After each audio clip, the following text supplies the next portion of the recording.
Bright kids who can point out San Jose, San Francisco from the world map struggle to point out where is Siachen, where we have been fighting for the last 3.5 decades. I'm sure you guys all know where Siachen is, right? It's only those kids who don't know.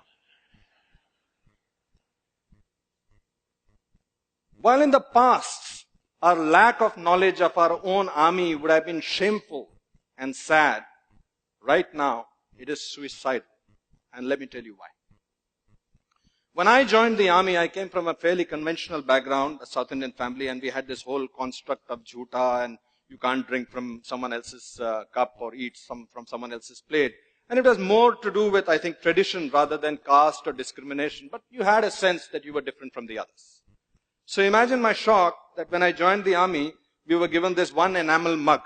And that mug was your coffee mug, it was your shaving mug, it was your bathing mug, and it was your, every other mug. You got it. And then it got a little worse because it's a regulation issue. So despite scratching your name on it, they would get interchanged. And so you could be drinking your coffee from someone else's every other mug. And that might sound weird to you, but for us it was battle inoculation because before you knew it, someone else's blood could be coursing through your veins. When a soldier is wounded, he doesn't really care whether he's getting the blood from a Christian, Muslim, Sikh, Jat, Maratha, it doesn't really matter. And that way, the Indian Armed Forces is an amazing place. For example, the 1st Sikh unit, the 1st Sikh battalion is one of the oldest and the most decorated units of the Indian Armed Forces. This was the unit which was airlifted in October 1947 to stop the Pakistani Lashkars who were raiding Kashmir. And this was the unit which halted them at Srinagar. And it's thanks to this unit's gallant action that Kashmir is on the map of India. This unit of the finest Khalsa warriors is led by a Muslim commanding officer. And he leads them not only in battle, not only in exercises, he leads them in the Gurbani every day in the Gurdwara. Or take the case of Trija. In 1965 operations, they were tasked for one of the most difficult tasks, which was the capture of a location called Dogre.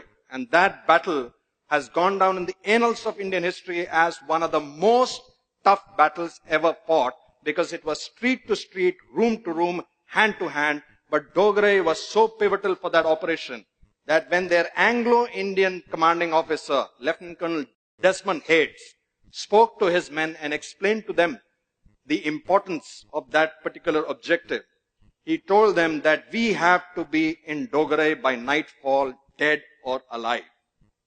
And after giving them the briefing, he asked his Jat troops in his clipped Haryanvi, Susre, aaj raat ko 3 Jat kahan hogi? And the troops shouted back, Dogre, Dogre. He wanted to make sure that the troops understood that the mission was larger than the leader. And then he asked them, Oh Susre, agar Shio Saab ne goli lagi, to phir kya karoge? And without batting an eyelid, the senior Jesho shouted back, Saab ji, agar Shio ne goli lagi, to kandhe pe taan ke le jayenge, lekin rukenge Dogre jaake. And that night, in that operation, 3 Jat, consisting of Jat troops under an Anglo-Indian commanding officer, took back Dogre not once but twice, winning 3 Mahavir Chakra, 4 Veer Chakras and 7 Sena medals in one single operation.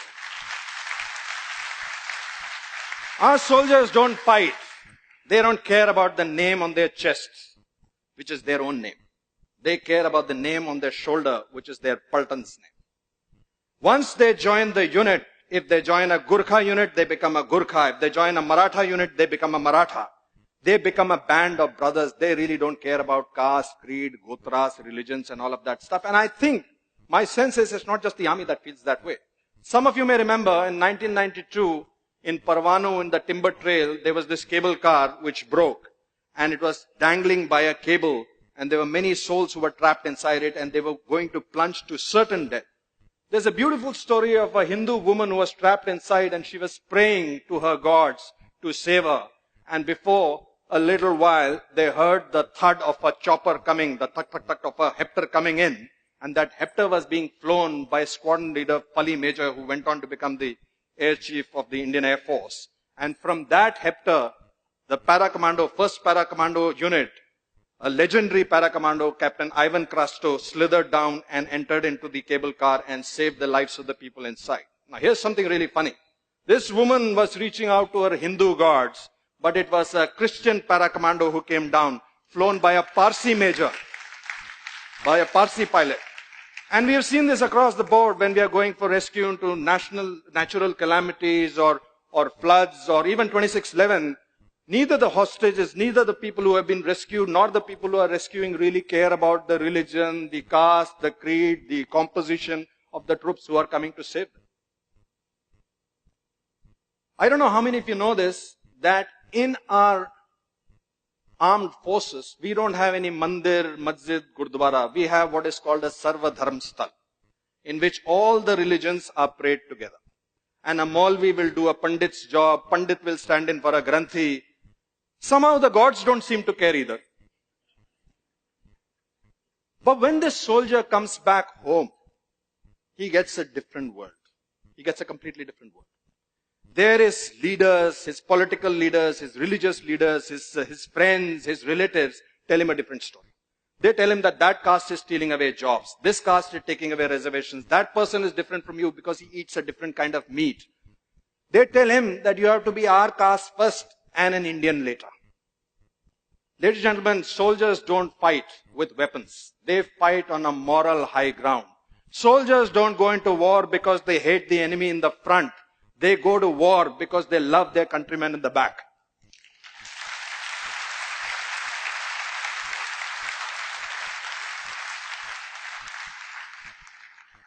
Leaders across spectrums have their own agendas. Some people want to win elections, some people want to get more power, and some people genuinely want to do good for their own communities. But we, as citizens, have to realize one thing. That even as I'm speaking to you right now, standing over here, from Kanyakumari to Kargil, there are soldiers who are deployed in every kind of situation. Right now, as I speak to you, there is a captain out there in Siachen Glacier who is already battling 3 fronts. He's got a front of a very determined enemy. He's got a front of a very horrible weather which claims lives almost on a daily basis. And he's battling the front of the nonsense going on in Delhi with Jantar Mantar, with veterans fighting the government, government fighting the veterans. I beg of you, let's not open a 4th front for him. Let's not forget that the strength of this country, which is symbolized by your armed forces, is the unity of its diversity. Let's not forget that. Jai Hind! Jai Hind! Thank you. Thank you. Thank you.